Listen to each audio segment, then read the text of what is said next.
Hi everyone, I'm Hannah, and today I just wanted to talk a little bit about spirituality and finding yourself when you begin your spiritual awakening.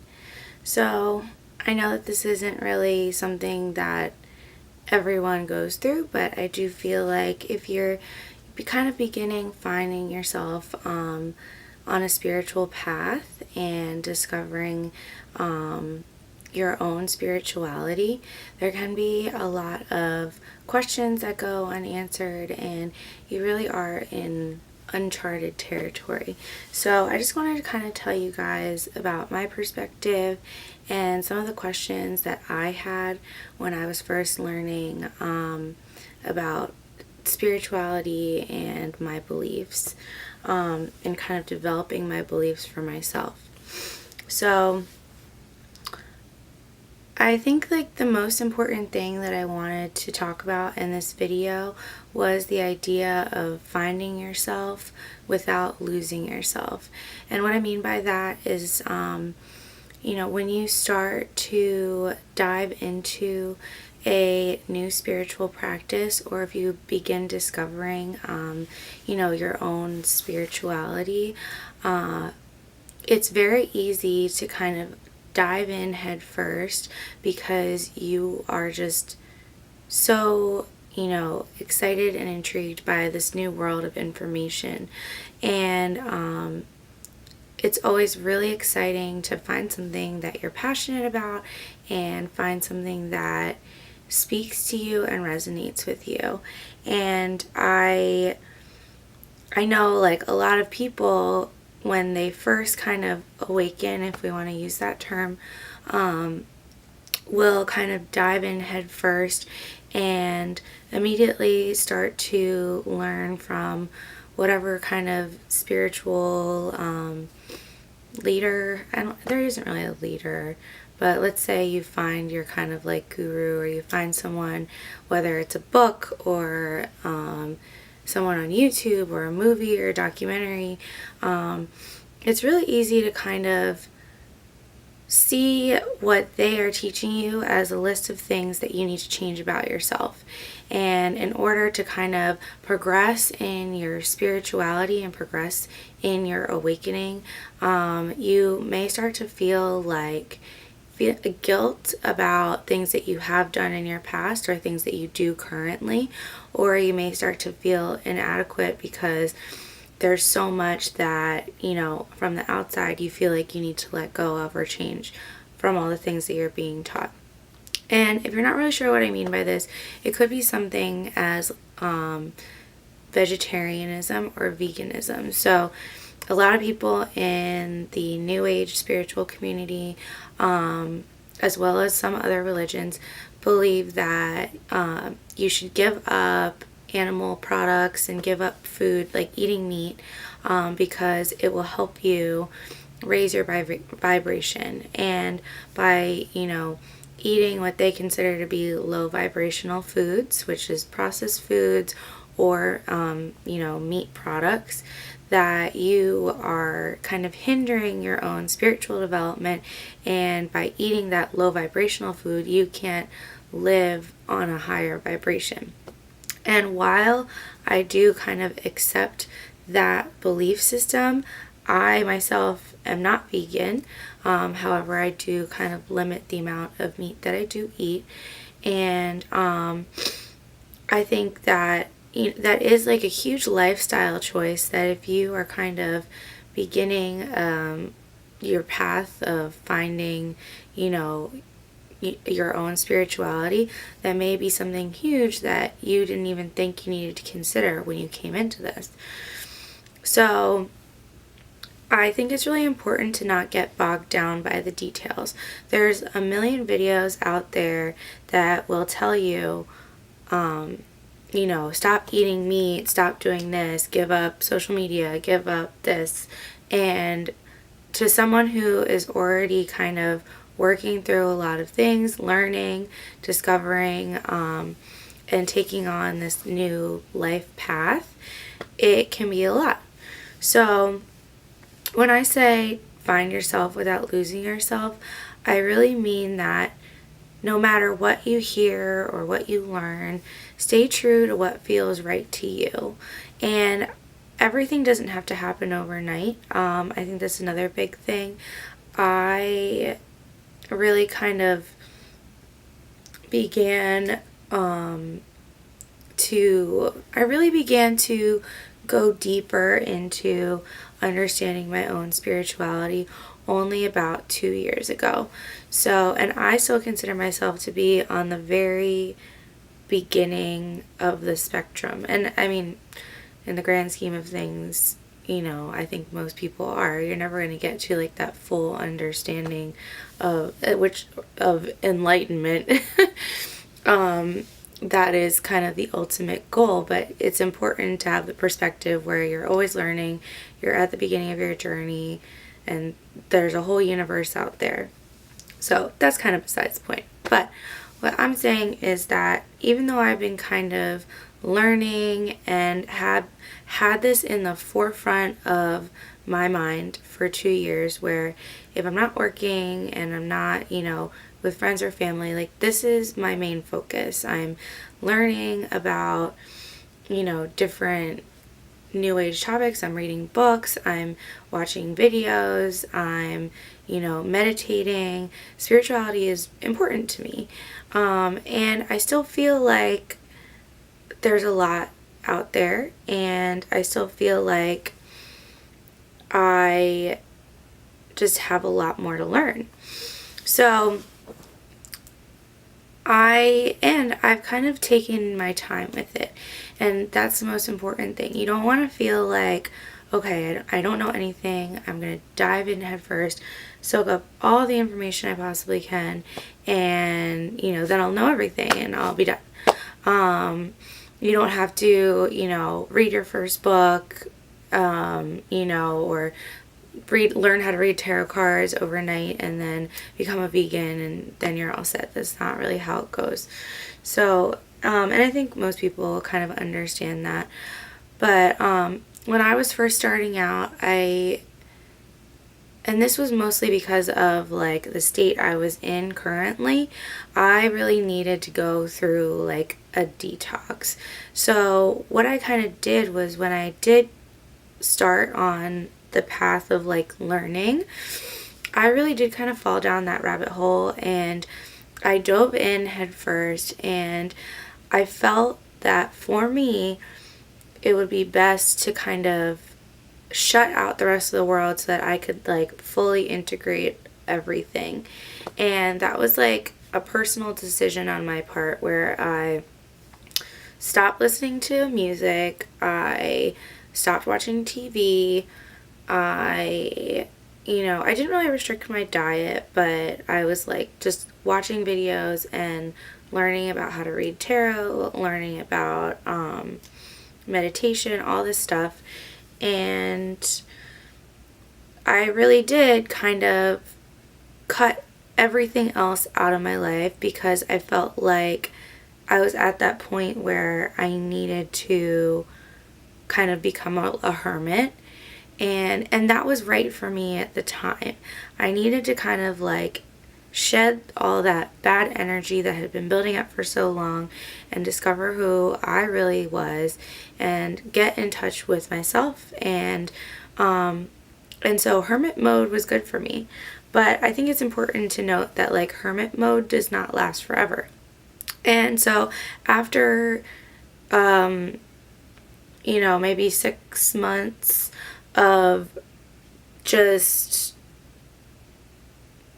really integrating only spiritual stuff into my life, where, like I said, I stopped watching Netflix, I wasn't watching TV.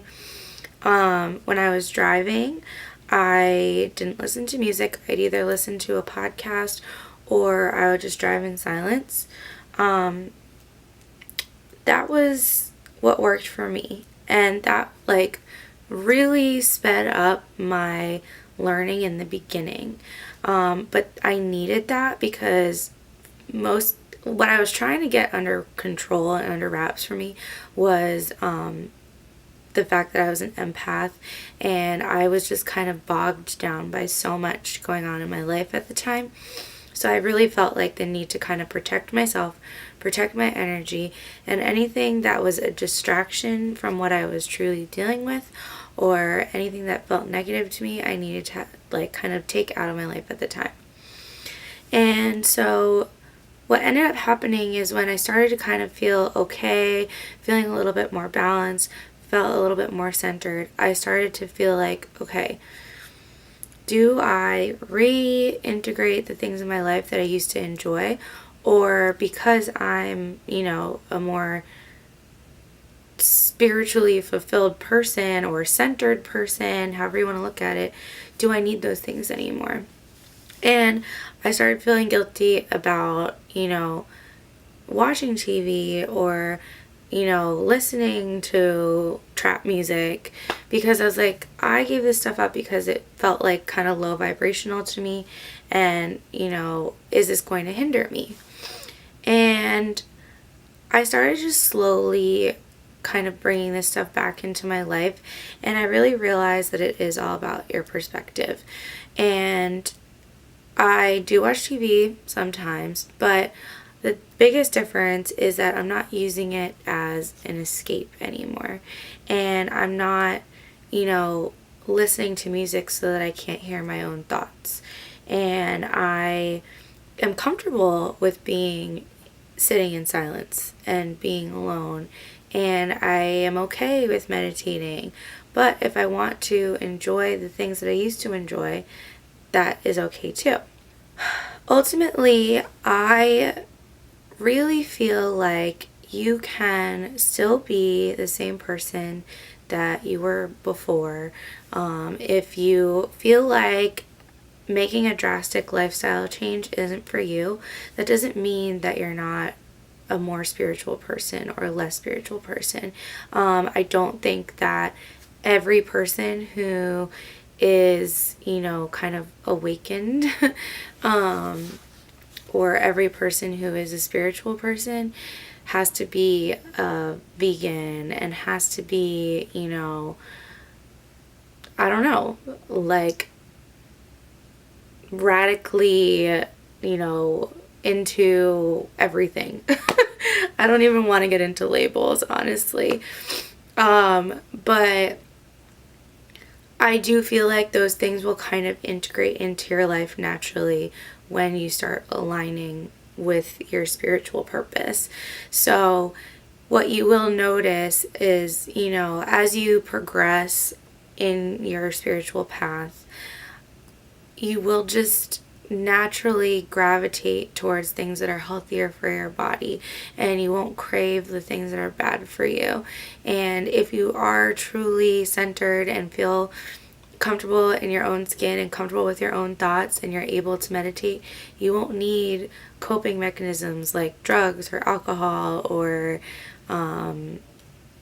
being in an unhealthy relationship to distract you from, being unhappy. So it's kind of like a chicken or the egg thing, So it's like you can give up all of the unhealthy stuff first and kind of struggle through the alignment process, or you can just start aligning yourself a little bit at a time, and you'll slowly just start to shed the things that no longer serve you. And I know that that kind of is an overused statement, but it's because it's true. And like I said, I don't think that everyone's spiritual path is going to be exactly the same. And that's because we all have different goals and different outcomes. If you are working on your spirituality because you want to hone in on your intuition and you want to work on your psychic abilities, that's very different than someone who is just looking to find, the meaning of their life or the connection to their angels or connection to their spirit guides. So it's really going to depend on your goals. But I really believe that if you can just integrate the wisdom that everything that you have into your life is kind of either helping or hurting your balance, and if you can just change your perspective on something, then you can change something that's hurting you to something that's helping you. So for instance, something simple like, music. If it is an escape for you because you can't sit alone with your thoughts, if you turn on the radio, turn on music every time you're in the car, but also listen to your earbuds when you're just, out and about doing errands and you're never without your music, just kind of take a second to think about why that is. Is it because you're stressed and you have like monkey mind and you can't shut down your thoughts? Or is it because you just truly love the artist and love the music and just want to enjoy it? And if you feel like someone took that music away from you for a day and you couldn't handle it, or, people use their cell phones all the time. If someone took your phone away from you and you wouldn't know what to do with yourself, then you have to kind of look at that as something that's unhealthy and it's kind of numbing whatever other issue is going on. And by taking it away, even if it's just for a short period of time, and dealing with those uncomfortable feelings, you will kind of be able to teach yourself to look at it in a healthier way. And like the same with Netflix. I mean, I used to spend all day watching TV. I would just marathon shows, and I liked doing it because I was bored or I was tired or I was hungover, and I'd be like, I'm too tired to do anything. And, I just was watching show after show after show, and I felt guilty about the amount of time I was wasting. I felt guilty about, not getting anything done all day. It was really just kind of a way of me escaping all of the other responsibilities that I had. So by cutting TV out and then kind of dealing with whatever I should be dealing with, I not only felt better about it, but then when I slowly reintegrated TV, I was like, I've lived without it for 2 years at least. I don't need to watch as much TV as I used to, and I still really don't. Like, I'll occasionally watch sitcom series, kind of like if I'm having a quiet day, or, occasional movies at night, but I don't like obsessively marathon through TV shows anymore. And I feel like I'm a lot happier for it. I don't feel guilty when I do watch TV, if that makes sense. So those are just a few examples of kind of very common things that can be used for escapism, or can be used to kind of be actually like throwing yourself off balance. Like it's just these things could actually be lowering your vibration, and they could just be kind of hurting you more than helping you. But it's not something that you have to give up. I don't think that like every single person needs to go without TV or Netflix in order to grow as a spiritual person. I really wanted to share that, and I hope you guys kind of take that advice. I do feel like the way to grow spiritually is to give that stuff up temporarily, but that is the key, temporarily. By giving anything up, when you kind of bring it back in, if you decide to, you have a better appreciation for it, and you really just have a better perspective. Like, you don't need it, and so you can just kind of appreciate what you do have. Okay, I feel like if there is someone out there who considers themselves to be spiritual, or considers themselves to be a spiritual teacher, and who is part of the New Age community, and I'm not thinking of anyone specifically, honestly, but I do know and have heard people, let's say on YouTube, who, just kind of talk badly about very normal things. And I don't think that it is imperative for, it to be black and white, I guess. Like, this is bad and this is good. Eating meat is bad and not eating meat is good. And watching TV is bad, and whatever.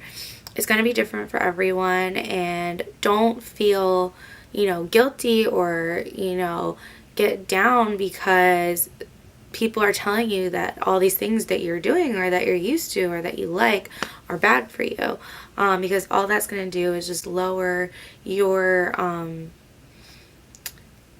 it's not only going to just like lower your kind of desire to make the necessary changes into your life. I think it just kind of like, I don't even know how to say it. I definitely feel like it just inhibits your growth because you get stuck in that negative mentality, like, oh no, I feel guilty that I do this, but I don't know if I can give it up. And you just get like caught up in that like negative spiral. And so don't let other people's opinions about things that you do keep you from, growing. And like I said, when you start your spiritual growth, and you take baby steps, things will happen more naturally, like I said before, and you will just start to kind of let go of things that maybe you didn't think you could let go of a year or two ago.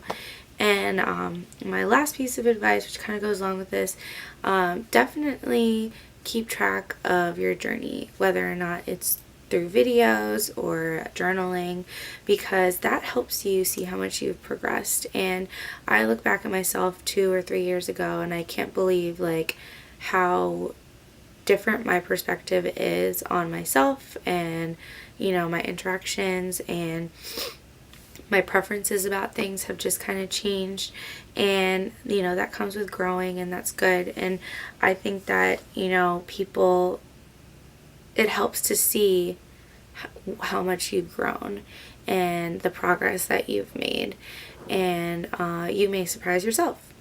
So to everyone out there who is just starting on their spiritual journey, and is just kind of on the road to self-discovery, I really wish you the best, and I will see you in my next video.